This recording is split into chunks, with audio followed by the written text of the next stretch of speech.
கௌதம் மதியம் சீரியல் இப்போ ராடகாசமான அதிரடியான எபிசோட் வந்திருக்குனே சொல்லலாம். மிஸ் பண்ணாமல் ஃபுல்லோடையும் கேளுங்க. அதுக்கு நான் அந்த வீடியோ பிடிச்சிருந்துச்சுன்னா லைக் பண்ணி பாருங்கள். ரொம்ப பிடிச்சிருந்துச்சுன்னா நம்ம சேனலுக்கு வந்து சப்ஸ்கிரைப் பண்ணி கண்டினியூஸாக ஆதரவு வந்துட்டாங்க. ராகுல் வந்து கேட்குறாங்க, அண்ணி இன்றைக்கி உங்களுக்கு பர்த்டே, அண்ணங்கிட்ட என்ன கிஃப்ட் வேணான்னு கேளுங்க, அவங்க வந்து உங்கள்கிட்ட கொடுத்துருவாங்க. இந்த டயத்தை நீங்கள் மிஸ் பண்ணக்கூடாது அப்படின்னு சொன்னோன்னு வந்து நான்லாம் எதுக்கு ஆசைப்பட போகிறேன், பெருசாக எனக்கு எதுக்குமே ஆசை இல்லை. அவங்களோட ஆசை கனவு என்னன்னு எனக்கு தெரியும், அதை நிறைவேற்ற வேண்டியது என்னோட பொறுப்பு. அண்ணி ஆல்ரெடி உங்கள் வீட்டில் வந்து என்னென்ன செய்வாங்கன்னு தெரில, ஆனால் நிச்சயம் வந்து இத்தனை நாள் வரைக்கும் உங்களுக்கு கிடைக்காத கிஃப்டாக தான் இந்த பிறந்த நாளுக்கு வந்து கிடைக்க போகுதுங்கிற மாதிரி சொல்கிறாங்க. நானும் இன்றைக்கி ஆஃபீஸ் உங்கள் கூட வரேங்கிற மாதிரி மதுமிதா வந்து பேசுகிறாங்க கௌதம் கிட்ட. இன்றைக்கி வேணாங்க, சாயங்காலம் உங்களுக்கு ஒரு ஃபங்க்ஷன் வந்து வச்சுருக்கேன், அது மட்டும் இல்லாமல் ஒரு மிகப்பெரிய சர்ப்ரைஸ் வந்து இருக்குது. அச்சோ சர்ப்ரைஸா, என்னாலலாம் வந்து தாங்க முடியாதுங்க, அதை தயவு செஞ்சு சொல்கிறீங்களான்னு சொல்லி மதுமிதா வந்து கேட்குறாங்க. ஏன் சாயங்கால நேரம் வரைக்கும் தானே, சில காத்திருப்பும் வந்து நல்லா தான் இருக்கும், நீங்கள் வந்து அந்த மூமெண்ட் வந்து என்ஜாய் பண்ணுங்கள்.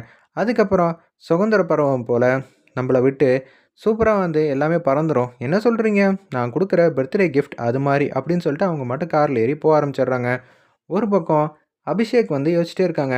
ஓ, கௌதம் வந்து அப்போனா ஏதோ ஒன்று சாயங்காலம் சர்ப்ரைஸ் பண்ண போகிறேன்னு சொல்லிட்டு ஏதோ ஆப்பு வைக்க போகிறான் மதுமிதாக்கு.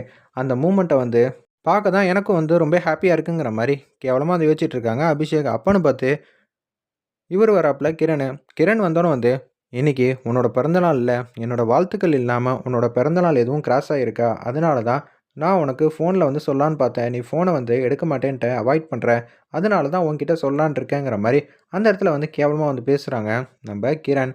டேய் மரியாதை கெட்டு போயிடும், அவ்வளோதான் சொல்லிட்டேன் பார்த்துக்க, எடா நினச்சிட்டு இருக்க உன் மனசில், மரியாதையாக இங்கேருந்து போயிடு, இல்லைன்னு வச்சுக்கேன் அவ்வளோதாங்கிற மாதிரி அந்த இடத்துல வந்து சொல்கிறாங்க நம்ம மதுமிதா. உன்னோட பதட்டமான நிலைமை என்ன ஏதுன்னு புரியுது, நான் வந்து கௌதம் வீட்டுக்கே வந்து உன்கிட்ட வந்து ப்ரப்போஸ் பண்ணால் நிச்சயம் உனக்கு பிடிக்காது தான், நான் ஒத்துக்கிறேன். நீ எனக்காக என்னென்ன விஷயம்லாம் செஞ்சுருக்க, டேய் ஓடிப்போடா, உனக்காக நான் என்னடா செஞ்சேன், சும்மா நடிக்காத மது, நீ எனக்காக வேலையெல்லாம் வாங்கி தந்தல்ல, அதை நான் மறக்க மாட்டேன், இன்னொரு வாட்டி உன்னை மிஸ் பண்ண நான் தயாராக இல்லைங்கிற மாதிரி அப்படி இப்படிங்கிற மாதிரி என்னென்னமோ சொல்லிகிட்டு இருக்காங்க நம்ம கிரண். என்னது இன்னொரு வாட்டி என்ன மிஸ் பண்ண மாட்டியா அப்படின்னு சொன்னோன்னே கன்னத்திலே வந்து பலாறு பலாருன்னு நம்ம மதுமிதா வந்து அடிக்கிறாங்க. எனக்கு கல்யாணம் ஆயிடுச்சுடா, என்னோட ஹஸ்பண்ட் வந்து கௌதம் பழனிசாமிடா, அவங்களோட மனைவிடானா, தேவையில்லாமல் என்கிட்டே வந்து பேசிகிட்டு இருக்கியா, இன்னொரு வாட்டி இதோட நினப்பில் இருந்தேன்னு வச்சுக்கேன் அப்புறம் அவ்வளோதான், நான் உன்னை மறக்க முடியாது மது, நீ என்னை எதுக்காக அடித்த, நீ தானே எனக்கு வேலை வாங்கி தந்த, நான் உனக்கு வேலை வாங்கி தந்தேனே, எவன்டா உனக்கு சொன்னது, நான் போய் உனக்கு வேலை வாங்கி தருவேனா, நீ காலை சுற்றுற என்னமோ ஒன்றுடா, திருப்பியும் இன்னொரு வாட்டி என் வீட்டுக்குள்ளே என் சம்மதம் இல்லாமல் வந்தேன்னு வச்சுக்கேன் அதுக்கப்புறமேட்டுக்கு அவ்வளோதான், நான் உன்னை பார்க்குறத கூட விரும்ப மாட்டேன்டா, என்னடா உன் மனசில் நினச்சிக்கிட்டு இருக்கேன்னு கண்ணா அப்படின்னா நம்ம மது வந்து மாஸ் பண்ணுறாங்க. என்ன மது பொசுக்குன்னு என்னை போய் அடிச்சிட்ட, நம்மலாம் எப்படியெல்லாம் காதலிச்சோம், சி வாய மூடு, நீ எல்லாம் பேசுகிறத இவ்வளோ நேரம் நான் கேட்டுட்ருக்கேன் பார்த்தியா, மரியாதையாக இங்கேருந்து ஓடிடு, என் மூஞ்சிலே முழிக்காத, இன்னியோட நீ வந்து யாருன்னு எனக்கு தெரியாது, தேவையில்லாமல் ஏதாவது பெர்ஃபார்ம் பண்ணிகிட்டு இருந்த அப்புறம் அவ்வளோதான் சொல்லிட்டேன்னு சொல்லிட்டு செமையாக வந்து மாஸ் பண்ணிகிட்டு இருக்காங்க நம்ம மதுமிதா அந்த இடத்துல. என்னையவா அடிச்சிட்ட, ஒத்துமொத்த குடும்பம் முன்னாடி நீ யார் என்ன ஏதுன்னு ஒரு ட்ராமா வந்து போட்டுட்ருக்கல்ல, அது எல்லாத்தையும் முகத்திரையும் நான் கிழிக்கிறேன், நிச்சயம் இவனை கை நீட்டி அடிச்சிட்டோம், இவன் ஏதாவது ஒரு பிரச்சனை பண்ண தான் செய்வான், அதுக்கு முன்னாடி இவனுக்கு நம்ம மிகப்பெரிய ஆப்பு வச்சிடணும் அப்படின்னு சொல்லிட்டு அதிகாரிங்களுக்கெல்லாம் வந்து கால் பண்ணலாமா வேணாமான்னு சொல்லிட்டு யோசிக்கிறாங்க அந்த இடத்துல நம்ம மதுமிதா. கௌதம் வந்து ஆஃபீஸில் வந்து காட்டுறாங்க, அவங்க என்ன மாதிரி யோசிக்கிறாங்கன்னா, இன்றைக்கி மதுமிதாக்கு நான் கொடுக்குற கிஃப்ட்டை வச்சு இனிமேட்டு அவளுக்கு எனக்கும் சம்மந்தம் இல்லைங்கிற மாதிரி ஆகிடும்னு தப்பு கணக்கு போட்டுட்ருக்காங்க அந்த இடத்துல நம்ம கௌதம். அப்பன்னு பார்த்து என்னமோ தப்பாக யோசிக்கிறான்னு கண்டுபிடிச்சிடுறாங்க அவங்க ஃப்ரெண்ட் சந்தோஷ்.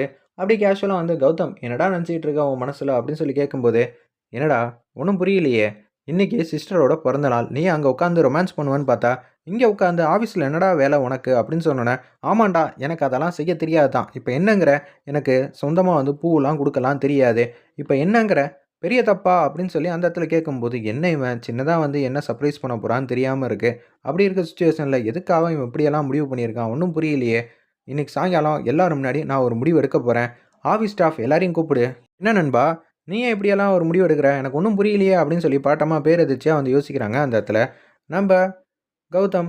அப்போன்னு பார்த்து எதுவுமே வந்து சொல்ல மாட்டேங்கிறாங்க சந்தோஷ். கேட்க கேட்க சரி கூப்பிடணும் அவ்வளோதானே, கூப்பிட்டுட்டா போச்சுன்னு சொல்லி எல்லாரையும் வந்து கூப்பிட்றாங்க அந்த இடத்துல நம்ம சந்தோஷ். உடனே எல்லாரும் வந்துடுறாங்க, இன்றைக்கி சாயங்காலம் வந்து மிகப்பெரிய ஒரு ஃபங்க்ஷன் வந்து வச்சுருக்கேன், நீங்கள் எல்லாருமே வந்து கலந்துக்கணும், அதுக்காக தான் நான் காத்துக்கிட்டு இருக்கேன் அப்படின்னு சொல்கிறாங்க அந்த இடத்துல. என்ன சொல்கிறீங்க, ஃபங்ஷனா? நாங்க எல்லாருமே வரணுமா? அப்படின்னு சொன்னோனே, ஆமா நீங்க எல்லாரும் வரணும். உங்க முன்னாடி ஒரு சர்ப்ரைஸான விஷயம்லாம் வந்து சொல்லணும். அதுக்காக தான் நீங்க வரணும். ஏன்னா, மதுமிதாவ பத்தி எல்லாரும் தப்பு தப்பா பேசிட்டு இருக்காங்க. இத எனக்கு சுத்தமா வந்து ஜீரணிக்கவே முடியல. அது எல்லாத்தையும் சரி செய்ய வேண்டிய கடமை என்னோடது தானே அப்படின்னு சொல்லி, நம்ம கௌதம் பழனிச்சாமி வந்து அதிரடியா மாசா வந்து யோசிச்சுட்டு இருக்காங்க. அப்படியே எல்லாரும் வந்து போக ஆரம்பிச்சுடுறாங்க. சாயங்காலம் எல்லாருமே வந்துரணும். அவங்க குடும்பத்தோட வரணுங்கிற மாரி தான் கௌதம் வந்து சொல்லியிருக்காங்க. சரின்னு சொல்லிட்டு எல்லாரும் போம்போது, "கிரண் ஒரு நிமிஷம் நில்லுங்கிறாங்க. ஃபங்ஷனுக்கு கட்டாயமா நீ வந்தே ஆவணும். சரியா?" அப்படின்னு சொல்லும்போது, "சார் நம்ப ஃபங்ஷன் சார். நான் இல்லாம எப்படி சார்? நான் தான் சார் முக்கியத்துவமா வந்து இருப்பேன் அந்த ஃபங்ஷன்லேயேங்கிற" மாரி இக்க வச்சுட்டு போறாங்க. "இருப்படா இருப்ப. எப்படி இருக்க மாட்ட? உனக்கு வேற ஒண்ணு ஸ்பெஷலா ஒண்ணு வச்சிருக்கேங்கிற" மாரி கௌதம் வந்து யோசிச்சுட்டு இருக்காங்க அந்த இடத்துல. இந்த பக்கம் மாயாவும், நம்ம ஜீவாவும் வந்து ரொமான்ஸ் பண்ணிட்டு இருக்காங்க. அவங்க 2 பேரும் அவங்க ரூம்ல வந்து டான்ஸ் ஆடிட்டு இருக்காங்க. "புடவையெல்லாம் வந்து சூப்பரா தான் கட்டி விட்டுட்டு இருக்க. இல்லன்னு சொல்லவே இல்ல. அதுக்குன்னு இப்படியாடா டான்ஸ் ஆடுவ?" அப்படின்னு சொல்லும்போது, என் பொண்டாட்டிகிட்ட நான் டான்ஸ் ஆடிக்கிட்டு இருக்கேன். இத எவன் கேட்க போறான்? சரி, சரி நம்ம சிரிச்சு பேசிட்டு இருக்கிறதெல்லாம் வெளியில வந்து கேட்க போகுது. கேட்டா அவங்களும் சந்தோஷம் தான் படுவாங்கன்னு சொல்லிட்டு, ஜீவா வந்து ரொமான்டிக்கா வந்து பேசுறாங்க. அக்காவோட ஃபங்ஷன் வந்து சாயங்காலம் வந்து வச்சிருக்காங்க. ரொம்பவே கிராண்டியரா இருக்க போது. நம்ப மதியானமே வந்து கிளம்பணும் வீட்லேருந்து. வா! அப்படின்னு சொல்லிட்டு அந்த இடத்துல வந்து வெளியில வந்து வராங்க. அப்போன்னு பார்த்து ரேணுகாவும், அவங்க ஹஸ்பண்டும் வந்து ராமகிருஷ்ணனும் வந்து கேஷுவலா அவங்க 2 பேரும் வந்து பேசிட்டு இருக்காங்க. மதுமிதாவோட பிறந்த நாள் வந்து இன்னைக்கு மாப்பிள்ளை எப்படியெல்லாம் கொண்டாட போறாங்க.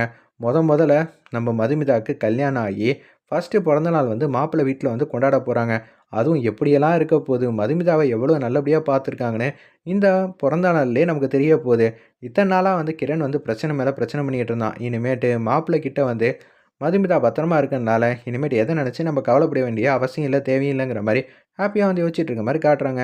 அப்பன்னு பார்த்து ஒரு புடவ வந்து வச்சிருக்காங்க. மதுமிதாவுக்கு வந்து குடுக்கலான்னு சொல்ட்டு. உடனே வந்து சாமி வந்து கும்பிடலாமா? கும்பிட்டுட்டு வந்து சீக்கிரம் வந்து போணும். போனா தானே இந்த புடவையெல்லாம் எல்லாருக்கும் குடுக்க முடியுங்கிற மாரி, ஹேப்பியா வந்து சொல்ட்டு அப்படியே வந்து பூஜை வந்து பண்ணிட்டு இருக்காங்க. கற்பூரம் வந்து காட்டிட்டு இருக்காங்க சாமிக்கு. என் பொண்ணுங்களும் சரி, என் பையனும் சரி நிம்மதியா சந்தோஷமா இருக்கணும். மதுமிதா ரொம்பவே வந்து இந்த வாழ்க்கை கிடைச்சதுக்கு மிகப்பெரிய வரமா இருக்கு. கௌதம் நல்லபடியா பார்த்துருக்கணும் அப்படின்னு சொல்லி அந்த இடத்துல வேண்டிட்டு இருக்கிறப்ப, ஜீவா, மாயா 2 பேரும் இந்த ட்ரெஸ்ல வந்து ரொம்ப கியூட்டா அழகா இருக்கீங்கப்பா. என் கண்ணே பட்டுருங்கிற மாரி தான் அந்த இடத்துல வந்து சொல்லிட்டு இருக்காங்க. ஒரு பக்கம் கேஷுவலா வந்து அப்படியே வந்து அந்த கற்பூரம் காட்டிட்டு இருக்காங்கன்னு சொன்னேன்ல, அது வந்து அப்படியே வந்து மதுமிதாக்கு வாங்குன புடவ மேல வந்து விழுந்துருது. அவங்க வந்து உஃப் உஃப்ங்கிற மாரி ஊதிக்கிட்டு இருக்காங்க அந்த இடத்துல. அது வந்து அணையிற மாரியே தெர்ல. தண்ணி எடுத்து ஊத்தலாமான்னு சொல்லி எல்லாரும் வந்து அங்கேயும் இங்கேயும் வந்து போயிட்டு இருக்காங்க. அதுக்குள்ள வந்து புடவ இது மாரி ஆகுது போல இருக்கு. மாயா வந்து பேசுறாங்க. "புடவ தானே இது மாரி ஆயிருக்கு. நீங்க எதுக்கும் கவலைப்படாதீங்க. நம்ம வெளியில போம்போது வந்து ஒரு கிராண்டியரான புடவைய வந்து வாங்கிக்கலாம். இல்ல சென்டிமென்ட்டா நெனச்சீங்கன்னா, இதே மாரி புடவைய வந்து வாங்கிட்டு கூட நம்ம போலாங்கிற" மாரி அந்த இடத்துல வந்து மாயா வந்து சொல்றாங்க. எனக்கு என்னமோ வந்து மனசுல ஏதோ ஒரு சங்கடம் வரப்போகுதுன்னு நெனைக்கிறேங்கிற மாரி அந்த இடத்துல வந்து யோசிக்கிறாங்க. நம்ப ரேணுகாவும், அவங்க ஹஸ்பண்டும். "இதெல்லாம் ஒரு விஷயமா ஆன்டி பார்த்துக்கலாம் வாங்கங்கிற" மாரி மாயா வந்து கூப்பிடுறாங்க.